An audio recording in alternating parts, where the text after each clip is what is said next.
Ada aturan main baru bagi para pekerja, yaitu Perpu Cipta Kerja yang baru saja diterbitkan pemerintah. Dalam Perpu Cipta Kerja ada beberapa pasal yang menuai pro dan kontra, diantaranya pasal soal pesangon dan aturan formula upah. Lalu sebenarnya siapa yang mau dilindungi oleh Perpu Cipta Kerja ini? Kita simak laporan khas redaksi. Menutup tahun 2022, rakyat dihebohkan dengan penerbitan peraturan pemerintah pengganti Undang-Undang Perpu Cipta Kerja. Padahal Undang-Undang Nomor 11 Tahun 2020 tentang Cipta Kerja itu cacat secara formil, sehingga Mahkamah Konstitusi menyatakan bahwa undang-undang tersebut inkonstitusional bersyarat. Tapi pemerintah beralasan bahwa Perpu Cipta Kerja ini itu penting karena tahun 2023 ekonomi Indonesia itu akan ditopang oleh investasi. Sayangnya beberapa pasal itu dinilai merugikan para pekerja.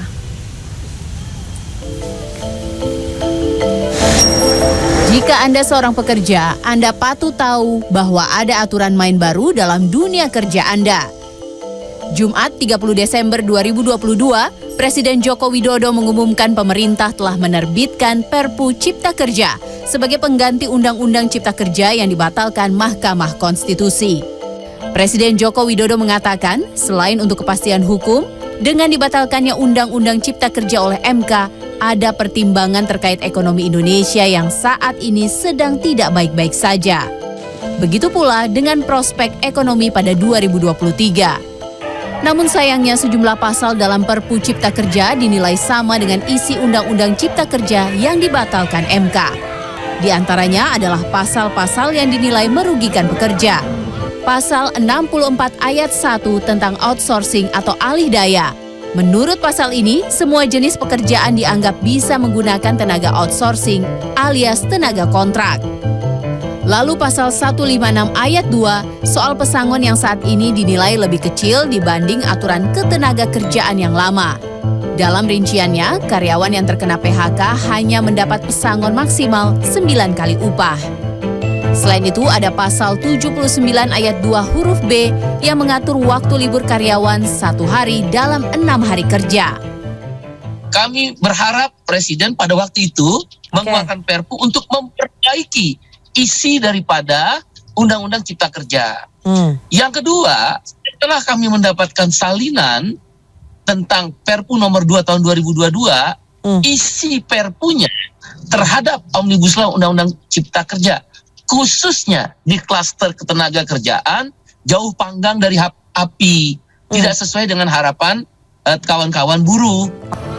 Meski menuai pro kontra, pemerintah mempunyai alasan menerbitkan Perpu Cipta Kerja. Salah satunya soal tidak seimbangnya jumlah lapangan pekerjaan yang ada dengan angkatan kerja saat ini. Perpu Cipta Kerja ini dari kelompok pekerja itu adalah kelompok orang yang belum mendapatkan pekerjaan, kelompok orang yang sudah mendapatkan pekerjaan, dan kelompok orang yang setelah bekerja, Mbak. Jadi sebenarnya 3 kelompok inilah yang menjadi perhatian pemerintah, Bapak Presiden, dengan memberikan kepastian hukum terhadap 3 kelompok ini. Untuk kelompok yang belum bekerja, terutama mahasiswa, kita hari ini dihadapkan tantangan dengan jumlah sekitar 9 juta tenaga kerja yang belum mendapatkan pekerjaan. Sementara itu terbitnya Perpu Cipta Kerja ditanggapi beragam oleh pekerja. Sejumlah pekerja menyoroti pasal yang mengatur waktu libur, pesangon, dan outsourcing atau alih daya.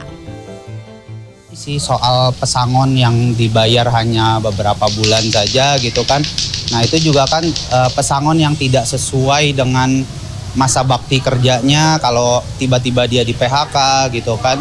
Mengenai outsourcing, jam kerja dan lain-lain, saya rasa kita harus sudah catch up bersaing dengan bagaimana negara-negara lain di sekitar kita berkembang mengenai hal tersebut ya gitu. Meski pemerintah beralasan Perpu Cipta Kerja dibuat untuk menarik investasi dan menggerakkan dunia usaha, Ketua Umum Asosiasi Pengusaha Indonesia APindo, Haryadi Sukamdhani mengatakan pihaknya tidak diajak bicara saat membahas Perpu Cipta Kerja. Ekonom Yusuf Wibisono juga mempertanyakan alasan kegentingan ekonomi yang dipakai pemerintah untuk menerbitkan Perpu Cipta Kerja. Kita masih akan diproyeksikan tumbuh di kisaran 5%, ya, setidaknya di kisaran 4% gitu. Jadi kita masih termasuk yang salah satu terbaik di dunia. Jadi kegentingan ekonomi seperti apa sebenarnya yang dimaksud oleh pemerintah, kita sebenarnya masih mempertanyakan gitu. Saat ini bola panas Perpu Cipta Kerja berada di DPR. Rencananya DPR baru akan membahas Perpu Cipta Kerja seusai masa reses. Di sisi lain, sejumlah serikat pekerja mendesak pemerintah melakukan perubahan pasal yang dinilai merugikan pekerja. Namun, jika permintaan ini tidak didengar, serikat pekerja akan menggugat kembali ke Mahkamah Konstitusi. Tim Liputan CNN Indonesia.